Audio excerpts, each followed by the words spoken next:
بسم اللہ الرحمن الرحیم۔ السلام علیکم۔ یہ مسلمہ حقیقت ہے کہ امام حسن پیغمبر اسلام کے نواسے تھے، لیکن قرآن مجید نے انہیں فرزند رسول کا درجہ دیا ہے۔ خود سرور کائنات صلی اللہ علیہ وآلہ وسلم نے احادیث آپ کے متعلق ارشاد فرمائی ہے۔ ایک حدیث میں ہے کہ آن حضرت صلی اللہ علیہ وآلہ وسلم نے ارشاد فرمایا ہے کہ میں حسنین کو دوست رکھتا ہوں، اور جو انہیں دوست رکھے اسے بھی قدر کی نگاہ سے دیکھتا ہوں۔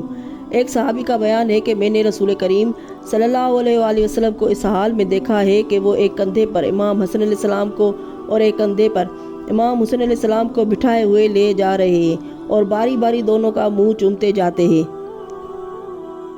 ایک صحابی کا بیان ہے کہ ایک دن آن حضرت صلی اللہ علیہ وآلہ وسلم نماز پڑھ رہے تھے اور حسنین آپ کی پشت پر سوار ہو گئے۔ کسی نے روکنا چاہا تو حضرت نے اشارہ سے منع فرمایا۔ ایک دن سرور کائنات صلی اللہ علیہ وآلہ وسلم امام حسن علیہ السلام کو کندھے پر سوار کیے ہوئے کہیں جا رہے تھے۔ ایک صحابی نے کہا کہ اے صاحبزادے، تمہاری سواری کس قدر اچھی ہے۔ یہ سن کر آن حضرت صلی اللہ علیہ وآلہ وسلم نے فرمایا، یہ کہو کہ کس قدر اچھا سوار ہے۔ حضرت امام حسن علیہ السلام امیر المومنین حضرت علی و سیدۃ النساء العالمین حضرت فاطمہ زہرا سلام اللہ علیہا کے فرزند اور پیغمبر خدا حضرت محمد مصطفیٰ صلی اللہ علیہ وآلہ وسلم و محسن اسلام حضرت خدیجۃ الکبریٰ کے نواسے تھے۔ آپ کو بھی خداوند عالم نے معصوم، منصوص، افضل کائنات و عالم علم لدنی قرار دیا ہے۔ آپ 15 رمضان 3 ہجری کی شب کو مدینہ منورہ میں پیدا ہوئے۔ ولادت سے قبل ام الفضل نے خواب میں دیکھا کہ رسول اکرم صلی اللہ علیہ وآلہ وسلم کے جسم مبارک کا ایک ٹکڑا گھر میں آ پہنچا ہے۔ خواب رسول کریم صلی اللہ علیہ وآلہ وسلم سے بیان کیا۔ آپ صلی اللہ علیہ وسلم نے فرمایا کہ اس کی تعبیر یہ ہے کہ میری لخت جگر فاطمہ کے بطن سے عنقریب ایک بچہ پیدا ہوگا جس کی پرورش تم کرو گی۔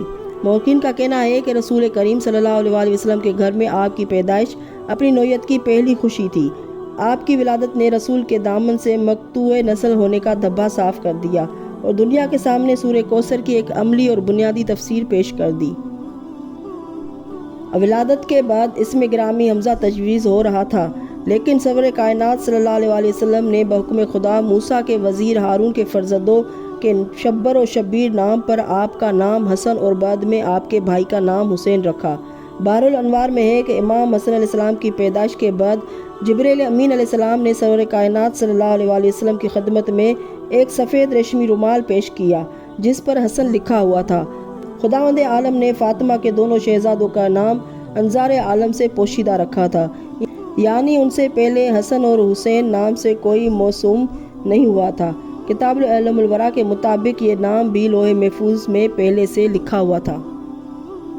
جب امام حسن علیہ السلام کی ولادت ہوئی اور آپ سرور کائنات صلی اللہ علیہ وآلہ وسلم کی خدمت میں لائے گئے تو رسول کریم صلی اللہ علیہ وآلہ وسلم بے انتہا خوش ہوئے اور ان کے دہن مبارک میں اپنی زبان اقدس دے دی۔ بحر الانوار میں ہے کہ آن حضرت صلی اللہ علیہ وآلہ وسلم نے نوزائیدہ بچے کو آغوش میں لے کر پیار کیا اور دائیں کان میں آذان کہی اور بائیں میں اقامت فرمانے کے بعد اپنی زبان ان کے منہ میں دے دی۔ امام حسن علیہ السلام اسے چوسنے لگے۔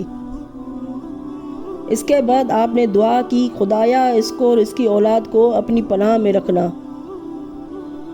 آپ کی ولادت کے 7ویں دن سرور کائنات صلی اللہ علیہ وآلہ وسلم نے خود اپنے دست مبارک سے عقیقہ فرمایا اور بالوں کو منڈوا کر اس کے ہم وزن چاندی تصدق کی۔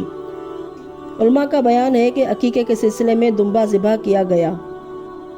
سرور کائنات صلی اللہ علیہ وآلہ وسلم نے عقیقے کے وقت جو دعا پڑھی تھی اس میں یہ عبارت بھی تھی، خدایا اس کی ہڈی مولود کی ہڈی کے عوض، اس کا گوشت اس کے گوشت کے عوض، اس کا خون اس کے خون کے عوض، اس کا بال اس کے بال کے عوض قرار دے، اور اسے محمد وآل محمد صلی اللہ علیہ وآلہ وسلم کے لیے ہر بلا سے نجات کا ذریعہ بنا دے۔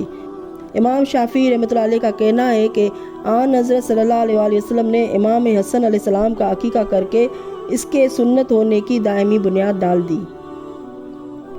آپ کی کنیت صرف ابو محمد تھی اور آپ کے القاب بہت کثیر تھے، جن میں طیب، تقی، ثبت اور سید زیادہ مشہور ہے۔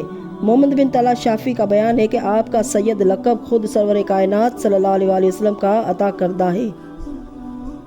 امام بخاری اور امام مسلم لکھتے ہیں کہ ایک دن رسول خدا صلی اللہ علیہ وآلہ وسلم امام حسن علیہ السلام کو کندھے پر بٹھائے ہوئے فرما رہے تھے، خدایا میں اسے دوست رکھتا ہوں، تو بھی اس سے محبت کر۔ حافظ ابو نعیم ابو بکر سے روایت کرتے ہیں کہ ایک دن آن حضرت صلی اللہ علیہ وآلہ وسلم نماز جماعت پڑھا رہے تھے کہ ناگہاں امام حسن آ گئے۔ وہ دوڑ کر پشت رسول پر سوار ہو گئے۔ یہ دیکھ کر رسول کریم صلی اللہ علیہ وآلہ وسلم نے نہایت نرمی کے ساتھ سر اٹھایا۔